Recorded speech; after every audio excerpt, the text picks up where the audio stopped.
The boardroom took up the entire top floor of Kang Tower, glass on three sides. Manhattan spread out below like something that could be owned because most of it already was. Kang Hyun-soo, 37, sat at the head of a long walnut table surrounded by the specific quiet of people who had already agreed on everything and were only waiting for a signature to make it real. In front of him, a single document, 11 pages. The closure order for the pediatric transplant unit at Lenox Memorial, the hospital his family's holding company had acquired 14 months earlier. A pen in his hand, the pen touching the paper. 40 seconds from a signature that would close a floor holding 11 children. Then from the back of the room, a small voice. "Daddy." The pen stopped. 3 weeks earlier. Kang Hyun-soo ran the healthcare acquisitions division of Kang Capital, cold by reputation, precise by nature. He believed, without ever having questioned it, that every department in every institution he touched had to justify its own existence in numbers, or it didn't deserve to exist.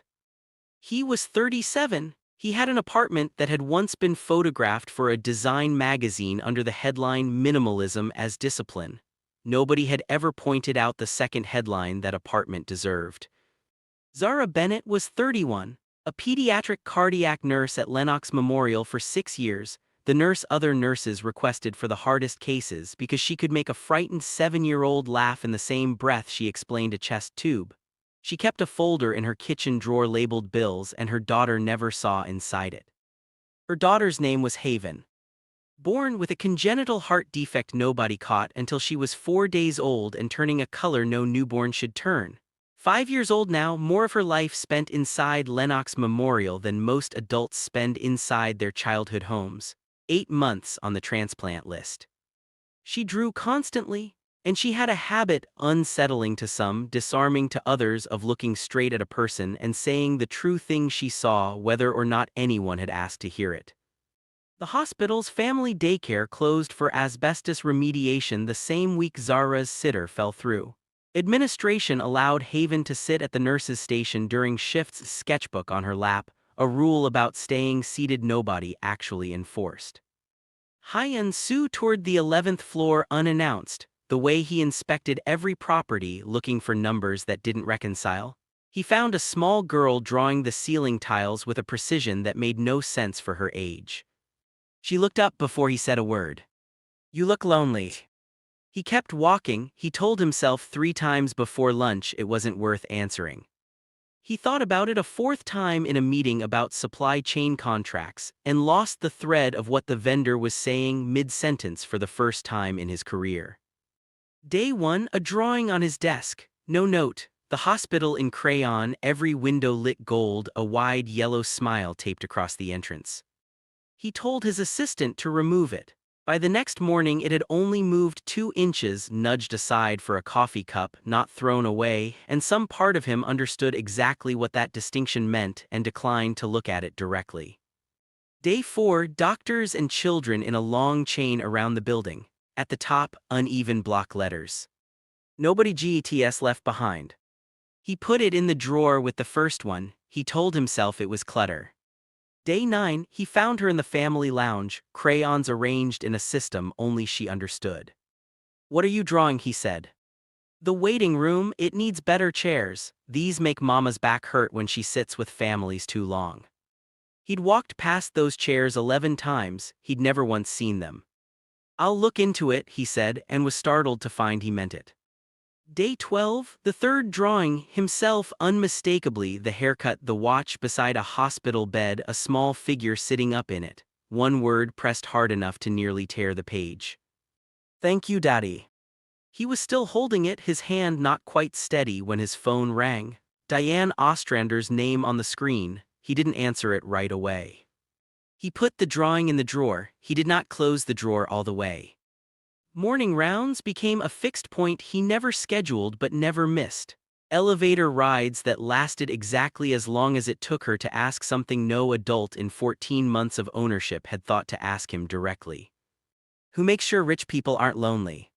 He had no answer. "When do you go home?" "Late." "Does anyone wait up?" He didn't answer that one at all. He started noticing things, the exhaustion in Zara's shoulders by the end of a double. The card taped to room 412, Get well soon, Dr. Patel. Love, room 412. Crayon worn to a nub, a door he'd passed 40 times without reading. He was on the 11th floor again the next morning, earlier than usual, when his assistant told him the transplant unit's closure transition binder had landed on his desk for final review. He hadn't asked for it yet. Page 6 of the transition binder, a name stopped him cold. Bennett Haven, age 5, active transplant candidate, time on list 8 months. The unit he was closing, her unit. The transfer plan, buried in an appendix nobody on the board had read past the header, would move her file 90 minutes north onto a new waiting list at a hospital where nobody knew her by name. He sat with the file until the office outside his had gone dark and the cleaning crew had come and gone twice. He opened the drawer, 3 drawings side by side. Nobody Gets Left Behind stared back up at him in crayon. He suddenly could not stop reading. He closed the drawer, he picked up his phone, he put it down without dialing, he picked it up again. It rang before he could. If you're still here, drop your city and what time it is where you're watching right now in the comments. This story only gets heavier from here. Hit subscribe if you haven't. You do not want to miss what happens when he finally walks that hospital floor by floor. The morning of the signing, Zara brought Haven in early for a cardiology follow-up 2 floors below the boardroom. Nobody had planned for a 5-year-old to slip out of the waiting room while her mother filled out intake forms, drawn upward by voices toward a room she wasn't supposed to know existed. The door was cracked 2 inches. She folded herself into the corner, sketchbook open, red crayon in hand. Nobody noticed her until the pen touched the paper. "Daddy. Daddy, please don't close my hospital." Every head turned. A board member named Patricia Vance, who had chaired the closure committee personally, leaned toward him. "Is that child yours?" He didn't answer her. He set the pen down. The sound was very small, the silence was very large. "I need to see this place properly," he said. "Not the file, the place." He looked at Haven. "Can you show me?" She considered him the way she'd been considering him for 3 weeks. "Yes," she said, "I can show you everything." Vance was already talking about the demolition contractor on standby. He didn't hear the rest of it. He was crossing the room toward a small hand already reaching for his. "We'll reconvene," he said, "tomorrow 10 a.m. He walked out with her hand in his. 17 people watched him go. Nobody had told him yet what he was about to see. Zara found them in the hallway, and the look on her face, somewhere between panic and disbelief, was one he'd remember for a long time. "She wasn't supposed to be up here." "I know," he said. "I'm glad she was." He asked her to walk the floors with him. No clipboard, no assistant 3 steps back with a tablet, just the 3 of them. They passed the NICU, a father asleep upright in a chair, one hand still resting through the isolette door, unwilling even in sleep to fully let go. They passed room 412 again. A nurse told him when he finally asked that the room had lost its patient 2 weeks ago. The family had asked the card stay up anyway because taking it down felt like erasing something. He stood outside that door longer than he meant to. They passed a pair of small shoes lined up outside another room, waiting for feet still too swollen to fill them. In the cardiac ward, a boy named Marcus was doing laps around the nurse's station with his IV pole, racing another patient in a wheelchair, both laughing so hard one nearly toppled his pole. He had reviewed the balance sheet for this floor a dozen times in 14 months. He had never once stood inside it. The spreadsheet had never once mentioned Marcus's IV pole races. It had never once mentioned Nobody Gets Left Behind, and he was starting to understand that the gap between those 2 documents was the entire problem. "You've owned this hospital over a year," Zara said at the end of the hall. It wasn't quite an accusation. "I've owned the number," he said. "I never owned this." She looked at him a long moment. Most people who make that mistake never notice they made it. "I had help noticing," he said, and looked down at Haven, already showing a passing custodian her drawing of the hallway mural, fully restored in crayon, brighter than the real one had ever been. He was still looking at the drawing when his phone buzzed. "Diane again, frameworks ready whenever you are. It's not going to be popular."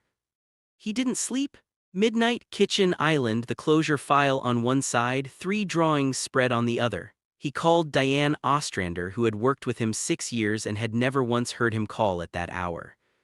"I need to know what's possible," he said, "not what's easy." Define possible. A framework where the unit doesn't just survive, where it actually works. I don't care what it costs to build. A long pause. He heard her sitting up. "That's not a modification, Hyun-soo, that's a different acquisition." "I know, tell me if it's possible." She called back at 6:50 before he'd finished his coffee. "It's possible, it is not going to be popular, Vance will fight you on every line." "I know. You'll need to admit the original thesis was wrong, to the whole board in writing." "It was wrong," he said. "I'd rather admit it once than keep being right about the wrong thing for another decade." She was quiet for a second. "Frameworks ready by 9. He hung up. He looked at the drawer. He did not open it this time. He didn't need to. 10 a.m. Vance didn't wait for him to sit down. "The demolition contractor is mobilized. We are 3 weeks from breaking ground. You cannot simply—" "I'm not consolidating," he said. "I'm expanding." The room went quiet the way rooms go quiet when a year everyone has already priced gets pulled out from under them. 12 additional beds, a family housing wing for out-of-state patients, financial assistance so no family got quietly steered toward a 90-minute drive because the math looked cleaner, funded by redirecting the demolition budget into the exact program it had been about to eliminate. Vance flipped through it, doing math she clearly disliked the answer to. The 5-year return is roughly half the consolidation model. "The 10-year return isn't," he said. "It's in the appendix." Walter Kim, who had said almost nothing in 14 months, read for a long moment. "This family housing concept, I've seen this exact model in 2 systems nationwide, both oversubscribed with donor interest they can't use fast enough." He looked up. "Who built this?" "My counsel," Hyun-soo said, "working from a 5-year-old's drawings of what this hospital could look like if you want the honest answer." Nobody spoke for several seconds. "This is reckless," Vance said. "It might be," he said. "I spent 14 months being careful with a spreadsheet and never once careful with the hospital underneath it. I'd like to try the other way for a while." Kim set his copy down. "I'll second it." 2 board members resigned within the month. The press ran it 2 ways: reckless or the smartest repositioning in a decade. He read neither headline twice. He was already back on the 11th floor before either one printed. "We're not done. This story still has its hardest part and its softest part ahead. If you felt anything in that boardroom, hit like right now and comment. Nobody gets left behind, so I know you're still with me. Let's finish this." The expanded unit opened 8 weeks later. Haven's name stayed exactly where it had always been on the list, priority time intact, only now inside a program with 12 more beds and a lounge with chairs that didn't hurt anyone's back. Zara stopped calling him Mr. Kang somewhere in week 2, though neither of them marked the exact day. He started showing up Sundays, first with paperwork that claimed to still need her signature, then with none at all. Haven kept drawing, not hospitals anymore, a house, a garden, a kitchen table with 3 plates, always 3 no matter how many times she redrew it. The waiting stretched into month 9, then 10. There was one bad night in month 11, an emergency admission, Zara's hands shaking too badly to start her own daughter's IV, a colleague doing it instead while Zara held Haven's other hand and Hyun-soo stood in the doorway not knowing where to put himself. Haven, gray-lipped, exhausted, looked at him. "You can hold my feet, somebody has to." He held her feet for 6 hours until the crisis passed. His phone buzzed twice during those 6 hours. He didn't look at it once. 2:14 a.m. 4 months later, a heart, a match, a 4-hour window. Zara called him before she'd finished putting her shoes on. He was in the car in under 10 minutes at the hospital before her own cab cleared the bridge, standing in the exact hallway they'd first toured, waiting for both of them to arrive. The surgery ran 11 hours. Zara didn't sit down for the first 4. He sat beside her the whole time and said almost nothing, which by then was exactly the kind of company she trusted from him, not because he had nothing to say, but because some silences didn't need narrating. At hour 9, Walter Kim texted about the family housing vote. Hyun-soo didn't answer for 3 more hours. The surgeon came out at 1:20 the next afternoon, still in scrubs, smiling the way surgeons smile when 11 hours has gone exactly the way they hoped. She's stable, it went about as well as it possibly could. Zara made a sound that wasn't quite a word. He put a hand against the wall to steady himself and didn't ask why he needed to. Weeks, then months. A rejection scare in week 3 put everyone's hearts back in their throats for 4 days before resolving. Slow, unglamorous physical therapy, relearning how to walk 20 feet without stopping, a body figuring out how to trust a heart it hadn't grown itself. Then an ordinary Tuesday nobody had marked on any calendar. A nurse looked up to see Haven running, actually running, arms out, laughing at nothing, the full length of the courtyard.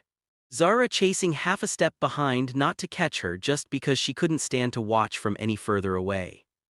Hyun-soo watched from the doorway. He didn't try to hide what his face was doing. There was nobody left in his life to hide it from anymore. Haven started drawing again that week. One drawing near the end of recovery she folded carefully and wouldn't show anyone until it was finished. 3 figures holding hands, walking through a set of double doors, sunlight in wide yellow strokes across all 3. One word at the top. Home. She handed it to him without ceremony, the way she handed him everything true. For your desk, she said, you can put it with the other ones, the ones that say nobody gets left behind. Sunday dinner, 6 months later. Small kitchen table, nothing fancy. Haven set the table wrong on purpose most weeks just for the excuse to redo it exactly her way. Zara had stopped pretending not to notice him arriving 40 minutes early. He had stopped pretending he had anywhere else he'd rather be. He'd learned to slice bread the way Haven considered correct, a skill she'd assigned him around the 8th Sunday and never let him forget he was still on probation for.